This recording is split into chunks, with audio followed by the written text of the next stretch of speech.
Agora, vamos unir eixos radicais para definir um lugar geométrico chamado centro radical. Né? Professor, se já estava difícil, pontos de igual potência para duas circunferências, imagina para três. Não. Bobagem.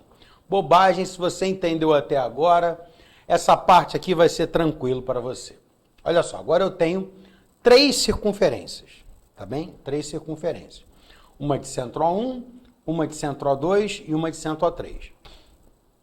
Liguei a reta que une esses dois centros, liguei a reta que une esses dois centros e a reta que une esses dois centros. Por enquanto, liguei só as retas que unem os centros e formei esse triângulo, O1, O2, O3.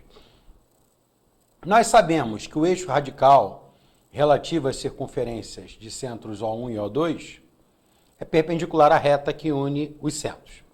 Nós sabemos que o eixo radical da reta que une, o eixo radical dos círculos de centro O1 e O3 é perpendicular à reta que une os centros. Então, se eu pegar esse eixo radical e esse eixo radical, essas duas retas se intersectam num ponto que eu vou chamar de P. Por enquanto, esse eixo radical aqui ainda não existe, tá?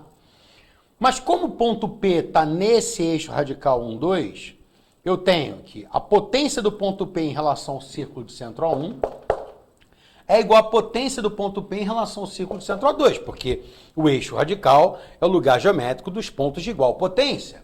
Então, se ele está no eixo radical relativo a esses dois círculos, ele tem potências iguais em relação a esses dois círculos. Beleza? Potência em relação do ponto P em relação ao círculo de centro A1 é igual à potência do ponto P em relação ao círculo de centro A2. Agora, como ele também está no eixo radical relativo ao círculo de centro O1 e O3, ele tem potências iguais em relação a esses dois círculos. Então, a potência dele em relação ao círculo de centro A1 é igual à potência dele em relação ao círculo de centro A3. Mas aí tem uma álgebrazinha aqui muito básica. Olha aqui, ó. A é igual a B e A é igual a C. Se A é igual a B e A é igual a C, B é igual a C, né? Ou seja, se a potência do ponto P em relação a 1 é igual à potência em relação a 2, e se a potência em relação a 1 também é igual à potência em relação a 3, então essas duas aqui são iguais. A potência em relação a 2 é igual à potência em relação a 3. Então, o que a gente acabou de provar? A gente acabou de provar que se ele está nesse eixo radical, ele tem potências iguais em relação a esses dois círculos. Se ele está nesse eixo radical, ele tem potências iguais em relação a esses dois. Então, como ele tem potências iguais em relação a 1 e a 2, e tem potências iguais em relação a 1 e a 3, ou seja, ele tem potências iguais em relação a 2 e a 3. Isso significa que o terceiro eixo radical passa por ele. Então nós acabamos de provar que quando você tem 3 circunferências, tá? Com os vértices formando um triângulo, os 3 eixos radicais relativos às 3 circunferências concorrem num único ponto. Então eu tenho o triângulo O1, O2 e O3 e os 3 eixos radicais concorrendo nesse ponto. Aí uma pergunta que me fazem sempre: professor, esse ponto é o quê? É o circuncentro, é o baricentro do triângulo O1, O2, O3? Ele é o incentro, ele é o ortocentro, ele é o quê? Resposta: ele é o centro radical. É o ponto de concurso dos eixos radicais. Ah, mas ele não é o baricentro, o incentro, o circuncentro? Não. Ué, mas eu tenho aqui um triângulo, ele não é um ponto notável desse triângulo? Não. Não é ponto notável do triângulo. Como não é ponto notável não é ponto notável do triângulo? Porque ele não depende só do triângulo, ele depende também dos tamanhos, dos raios das circunferências. Ele não depende somente dos vértices, ele depende do raio de O1, do raio de O2 e do raio de O3. Então, o que esse ponto é do triângulo? Nada. E o que ele é relativo às 3 circunferências? Centro radical. O ponto de concurso dos 3 eixos radicais. Então, quando eu tenho três circunferências, com vértices formando um triângulo, sempre haverá o ponto de concurso dos três eixos radicais, que é o que a gente vai chamar de centro radical. Legal? Ótimo, ótimo, ótimo. Mas como ele está nesse eixo radical, nós acabamos de ver que qualquer ponto do eixo radical, eu posso traçar a partir dele tangentes iguais em relação às duas circunferências. Então, como ele está nesse eixo radical, a tangente dele em relação ao círculo de centro A2 é igual a tangente em relação ao círculo de centro A1. Como ele está nesse eixo radical, nesse eixo radical, a tangente dele em relação ao círculo de centro A1 é igual a tangente em relação ao círculo de centro A3. Mas nós sabemos que de um ponto externo a uma circunferência, eu traço tangentes de mesmo comprimento. Então, esse pedaço é igual a esse, mas esse pedaço também é igual a esse. E esse pedaço também é igual a esse. Opa, mas a partir desse ponto eu traço tangentes iguais a essa circunferência. Então, esse pedacinho é igual a esse. Mas como ele está nesse eixo radical, essa tangente é igual a essa. Ou seja, esse pedaço é igual a esse, que é igual a esse, que é igual a esse, que é igual a esse, que é igual a esse. Porque, afinal de contas, como ele está nos três eixos radicais, a partir dele eu consigo traçar tangentes iguais a todos os círculos. Então, o que seria o centro radical? Primeira definição: lugar geométrico dos pontos do plano que tem potências iguais em relação a três círculos. Definição 1. Segunda definição: lugar geométrico dos pontos do plano de onde eu traço tangentes iguais a três círculos. Terceira definição: lembra que qualquer ponto do eixo radical é centro de uma circunferência simultaneamente ortogonal aos dois círculos dados? Então você está vendo que essa circunferência vermelha é ortogonal a essas duas. Lembra o que são círculos ortogonais? Ó? Olha só, olha para a vermelha e olha para essa azul grande. Né? As tangentes nos pontos de contato formam um ângulo reto. Esse raio da azul é tangente da vermelha. Esse raio da vermelha é tangente da azul. E os dois formam ângulos 90, porque a tangente é perpendicular ao raio no ponto de tangência. Então, significa que esse círculo é simultaneamente ortogonal a essas duas. Mas ele também é simultaneamente ortogonal a essas duas, pelo mesmo motivo. E a essas duas, pelo mesmo motivo. Ou seja, três definições para centro radical, como a gente tinha três definições para eixo radical. O centro radical é o lugar geométrico dos pontos, de onde eu posso traçar.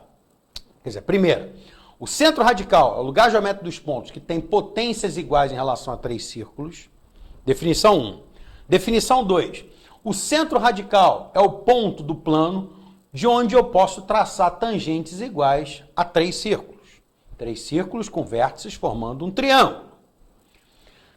Terceira definição. O centro radical, ele é o único ponto do plano que é centro da única circunferência simultaneamente ortogonal a essas três circunferências com vértices formando um triângulo. Três definições para o centro radical. E uma propriedade importantíssima é que se eu traçar dois eixos radicais, o terceiro eixo radical, né, tem que passar pelo ponto de interseção dos outros dois. Ou seja, existe um único ponto de interseção dos três eixos radicais. E essa propriedade a gente vai usar para o próximo tópico, que eu vou te ensinar a traçar eixo radical só com régua e compasso. Sem precisar ficar calculando aquele xizinho. Lembra do xizinho? Há 2, 3 vídeos atrás, tinha um xizinho para calcular a posição do eixo radical? Esquece. A gente vai conseguir traçar só com régua e compasso. Próximo vídeo. Vamos lá? Vamos agora para o grande momento em que a gente vai aprender a traçar o eixo radical só com régua e compasso. Tá? Esse vídeo eu vou cortar em vários vídeos, eu vou dar pause algumas vezes, porque eu não quero mostrar tudo até que as coisas vão acontecendo, senão perde a graça, tá bem?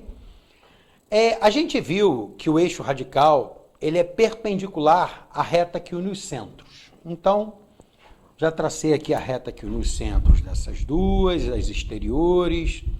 das tangentes exteriores, a reta que une os centros das interiores, das secantes e das circunferências interiores, tangentes interiores e interiores. E das concêntricas, cadê a reta que une os centros? Esse caso parece ser mais difícil, então não vamos traçar por enquanto, tá bem? Vamos deixar isso aqui por último, esse vai ser o último caso que a gente vai analisar. Vamos fazer os mais fáceis primeiro. Então já sei que o eixo radical é perpendicular à reta que une os centros. Outra coisa que a gente sabe é que se um ponto está fora da circunferência, a potência é positiva. Se ele está na circunferência, a potência é zero. E se ele está dentro, a potência é negativa. E eu quero pontos que têm mesma potência em relação a dois círculos. Então vamos pensar aqui, poxa, esse aqui é difícil, porque as circunferências não se intersectam. Porque quando elas se intersectam, como nesse caso, eu já sei que esse ponto aqui, ó, tem potência zero em relação às duas. Porque se o ponto estiver na circunferência, ele tem potência zero em relação a essa circunferência. Então esse ponto, com certeza, é ponto do eixo radical. Como eu sei que o eixo radical é perpendicular à reta que une os centros, então o eixo radical tem que passar por aqui. Tá bem? Eu vou traçar com régua. Quem é meu aluno sabe que geralmente eu desenho sem régua, mas eu desenho sem régua porque eu sou meio preguiçoso de ficar carregando régua. Eu prefiro desenhar sem régua em sala de aula. Só que aqui eu tenho uma réguinha aqui do meu lado, então não vou ficar sofrendo muito para traçar certinho, não. Vai na régua mesmo, tá? Então esse aqui é o meu eixo radical. Está sobre a reta, quer dizer, é perpendicular à reta aqui nos centros e tem que passar por esse ponto. Por quê? Porque esse ponto com certeza é ponto do eixo radical, mas por que ele é do eixo radical? Porque qualquer ponto da circunferência tem potência zero. Como ele está nas duas circunferências ao mesmo tempo, ele tem potência zero em relação às duas. Então, o caso da tangente interior foi fácil de traçar. Caso das secantes. Opa, eu tenho esse pontinho aqui em cima, que está nas duas circunferências, então ele tem potência zero em relação às duas. E esse pontinho aqui embaixo também tem potência zero em relação às duas. O eixo radical é perpendicular à reta aqui nos centros e tem que passar por esses dois pontos. Então o eixo radical é a reta secante comum. Então, professor, então a reta secante comum a duas circunferências é sempre o eixo radical? Sempre. Sempre. Está aqui o eixo radical. Tá bem? Nesse caso, esse caso também é fácil, né? Porque o eixo radical é perpendicular à reta aqui nos centros. E esse ponto aqui, com certeza, é ponto do eixo radical, porque ele está nas duas circunferências, então ele tem potência zero em relação às duas. Então, o eixo radical é perpendicular à reta preta, passando por esse pontinho vermelho. Está aqui. Então, esse aqui é o eixo radical. Legal. Então, para esse caso foi fácil. Para esse caso foi fácil. Para esse caso foi fácil. Os casos em que elas se intersectam em pontos. Mas aí a pergunta é, e para esse caso? E para esse caso? E para esse? Será que eu vou ter que usar aquela fórmula? A gente vai ter que decorar aquela fórmula. Lembra da fórmula? Era meio doida, né? R ao quadrado menos R ao quadrado sobre 2 vezes a distância entre os centros. Deixa eu lembrar a fórmula aqui para você. Ó. Vamos escrever aqui, ó, aquele pedacinho X. Lá quando a gente provou eixo radical, R ao quadrado menos R quadrado sobre 2 vezes a distância entre os centros, O1 e O2. Né? Quem é essa distância X? Distância entre o ponto médio do segmento que une os centros, mais ou menos aqui, e o ponto onde passa o eixo radical. X é esse pedacinho. Tá? Aqui o ponto médio está mais ou menos aqui, ó. Mais ou menos. E ó, o eixo radical passa aqui. Então essa distânciazinha é o X. Tá vendo? Então, O x se acha por essa distância, né? Olha aqui, ó. O x aqui é grandão, tá vendo? Ó, o ponto médio do segmento que une os centros está bem aqui, ó. O x é tudo isso, é a distância desse ponto médio até o ponto onde passa o eixo radical. Poxa, eu vou ter que usar essa fórmula para cá, para cá, para cá. Pode usar ou pode não usar, tá? Eu vou te ensinar a fazer sem usar a fórmula. Tcharam! Como é que a gente vai fazer isso? Vamos lá. Olha só, eu vou usar o conceito de centro radical.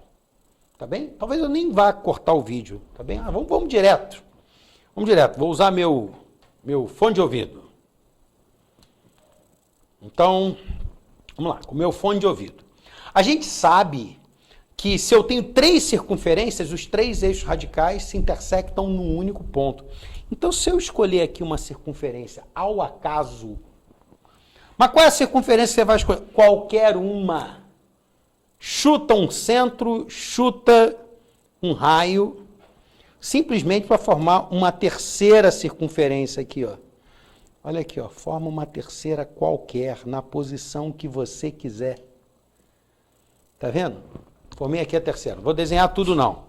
Eu já sei achar o eixo radical da vermelha e da grandona, porque é o caso aqui das secantes.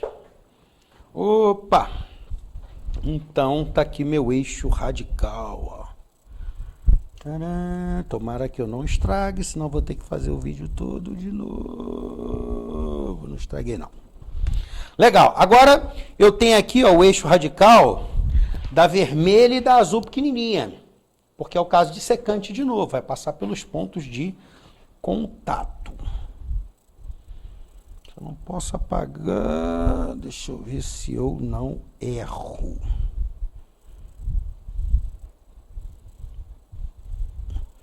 E eu achei aqui um ponto de encontro. Caiu dentro do vídeo? Caiu. Caiu. Esse aqui é o centro radical, ó. É o centro radical. Opa, então os 3 eixos radicais se intersectam no centro radical. Então significa que o terceiro eixo radical, ó, eu achei o eixo radical da vermelha grandona, quer dizer, da vermelha com a grandona, da vermelha com a pequenininha, e agora eu achei o eixo radical das 2 azuis. Por quê? Porque ele tem que passar nesse ponto e tem que ser perpendicular à reta que une os centros. Acabou! Tá aqui o meu eixo radical. Deixa eu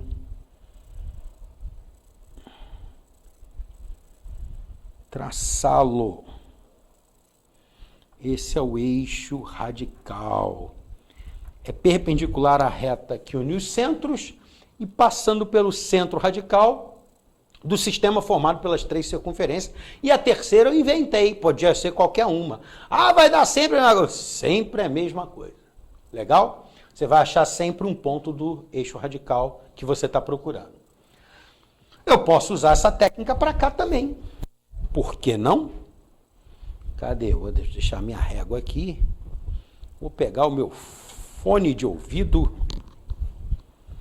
E aí eu tenho aqui uma circunferência. Eu gostaria muito de acertar. Vermelha. Errei aqui um pouquinho, mas dá para dar uma coxambrada. Pronto. E aí eu determinei aqui, ó, 4 pontos, ó. 4 pontos. Tá vendo? Então, eu caí nesse caso da secante de novo, que é um caso fácil. Eu vou escolher um caso fácil, claro. E aí eu tenho que o eixo radical entre a vermelha e a azul grande tá aqui, ó. Passa pelos pontos em que elas se intersectam. E o eixo radical entre a vermelha e a azul pequenininha passa pelos pontos de interseção, que eu não vou estragar tudo agora, vou. Não estraguei. E aí eu achei o centro radical das 3, que parece que caiu sobre a reta preta, mas não necessariamente, tá? E agora o eixo radical das duas azuis tem que ser perpendicular à reta que une os centros e passar por esse pontinho, determinar, que não precisa estar sobre a reta preta certinho, tá? Pela minha avaliação aqui, não está sobre a reta preta certinho, não. Tá?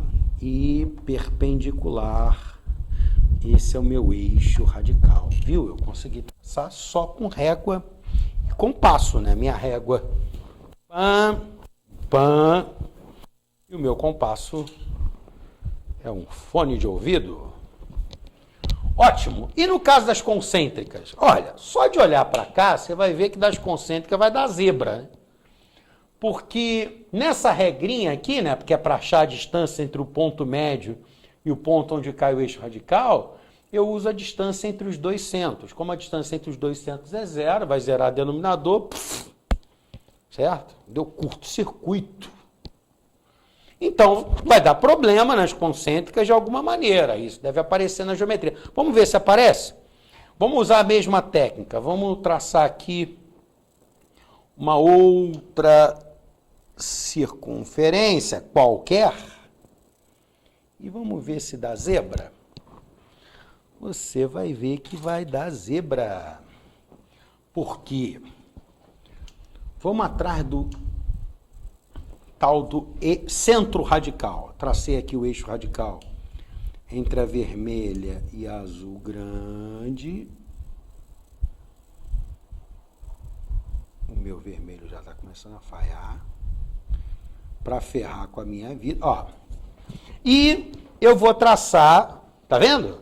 Tracei o eixo radical entre a vermelha e a azul grande. Entre a vermelha e a azul pequena. Ó.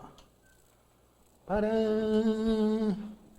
E você vai ver que vai dar duas retas paralelas. E na geometria que a gente estuda,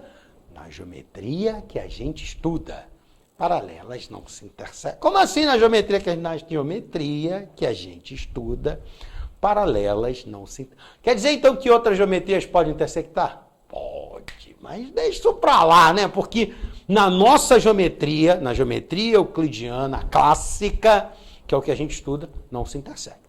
Tá bem? Não se intersecta. Então, como dá duas retas paralelas, onde é que está o centro radical? O centro radical não existe. E aí eu não vou conseguir achar o eixo radical das duas concêntricas. Legal? Então, a gente viu na aula de hoje o seguinte. O eixo radical sempre tem que ser perpendicular à reta que une os centros.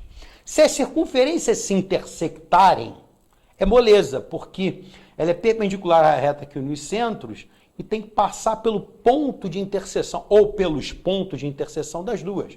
Já que qualquer ponto que está numa circunferência tem potência zero em relação à circunferência. Como esse ponto está nas duas, ele tem potência zero em relação às duas. Se ele tem potência zero em relação às duas, ele tem potências iguais em relação às duas. Então, ele é ponto do eixo radical. Então, o eixo radical tem que passar por ele. Então, no caso das tangentes interiores, é a tangente comum. No caso das secantes, é a secante comum.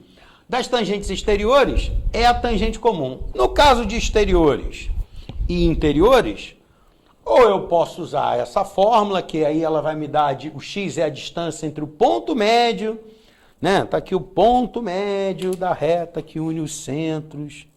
Vou dar as costas para vocês, senão vou errar a questão. E o ponto onde passa o eixo radical. Então, x é isso aqui tudo. Aí eu tenho que calcular e tal. Ou então usar o artifício da terceira circunferência, que pode ser qualquer uma. Geralmente a gente pega a secante, porque na secante é mais fácil traçar. E aqui também, né? O x vai ser a distância entre o ponto médio cai aqui muito próximo, e o ponto onde passa o eixo radical. Posso usar pelo x ou posso usar uma terceira auxiliar. Nesse caso das concêntricas, como a distância entre os centros é zero, vai dar zebra na fórmula do x. Né? Se vai dar zebra na fórmula do x, é provável que dê zebra também na geometria. E dá, porque esses dois eixos radicais são paralelos. E a gente viu relações métricas no círculo, dois teoremas importantes inicialmente. Vimos ainda eixo radical, vimos circunferências ortogonais, vimos as propriedades do eixo radical, muitas definições, 3 definições para eixo radical, 3 definições para centro radical, certo? E vimos maneiras de traçar o eixo radical. Olha só o que caiu no Colégio Naval uma vez. Ele pegava um ponto, exatamente isso, ó. Ele pegava um ponto qualquer e dizia que as tangentes traçadas a 2 círculos, né? Pegava um pontinho aqui, ó. Deixa eu ver se aparece, não aparece no vídeo. Vou pegar aqui um ponto. Ele dizia que se eu traçasse tangente a um círculo era igual a tangente ao outro. Então já é ponto do eixo radical. E ele perguntava o que acontecia com esse ponto, esse e esse. Qual é a característica que eu tenho entre esse ponto e esses 2 pontos aqui secantes, né? Por exemplo, chamar aqui de ponto P, ponto A e ponto B. O Colégio Naval perguntou isso. Ele disse que a partir de um ponto P, você conseguia traçar tangente de mesmo comprimento. E pegava os 2 pontos onde as circunferências se intersectam. Aí ele falava assim, o que eu posso concluir sobre o ponto P, o ponto A e o ponto B? Questão do Colégio Naval. A resposta era colineares. Pô, professor, e se eu não soubesse essa propriedade, como é que eu faria na hora? Era só provar tudo isso até aqui. Tudo que a gente fez em relação à métrica no círculo até aqui. Ou seja, tinha que saber que de um ponto do eixo radical sempre traço tangentes iguais, né? Ou seja, se eu tracei tangentes iguais, é ponto do eixo radical. E o eixo radical de 2 circunferências secantes é exatamente a secante comum. E aí os 3 pontos são colineares. Beleza? Então, até a próxima. Fui!